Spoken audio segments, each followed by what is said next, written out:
স্বামীর চিকিৎসার জন্য প্রযোজকদের কাছে পাওনা টাকা চাইলেন ৮বার জাতীয় চলচ্চিত্র পুরস্কারজয়ী অভিনেত্রী আনোয়ারা। এ আহ্বানে তেমন সাড়া পাচ্ছেন না বলে তিনি জানান। ১৩ জুলাই এ অভিনেত্রীর স্বামী মহিতুল ইসলাম ব্রেন স্ট্রোক করেন। এরপরই রাজধানীর আগারগাঁওয়ের একটি হাসপাতালে নিয়ে যাওয়া হয় তাকে।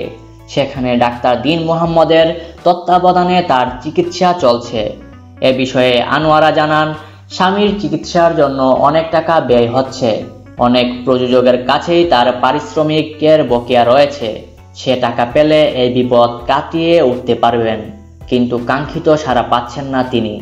আনোয়ারা বলেন, বেশ কয়েকজন প্রযোজকের কাছে শুটিংয়ের টাকা পাই, আবার কেউ কেউ আমার কাছ থেকে টাকা ধারও নিয়েছেন।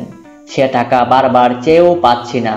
আমার এখন বিপদ, সাহায্য নয়, পাওনা টাকাগুলো পেলে আমার স্বামীর চিকিৎসায় ব্যয় করতে পারবো। তাই যে প্রযোজকদের কাছে টাকা পাই তা দিতে অনুরোধ জানাচ্ছি।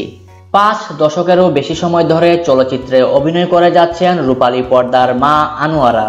তাকে সর্বশেষ দেখা যায় অজান্তে ভালোবাসা নামের একটি ছবিতে। নির্মাণাধীন রয়েছে মা সহ একাধিক চলচ্চিত্র। বিনোদন, স্বাস্থ্য, ফ্যাশন, রূপচর্চা, তথ্য প্রযুক্তি, ক্রিকেটার বাংলাদেশ সহ চলমান জগতের তাজা খবর ও মজার মজার তথ্য জানতে বাংলাটিভি.com চ্যানেলটি সাবস্ক্রাইব করুন। লাইক, কমেন্ট আর শেয়ার করতে ভুলবেন না। দেশকে ভালোবাসুন। বাংলাটিভি.com চ্যানেলের সঙ্গেই থাকুন।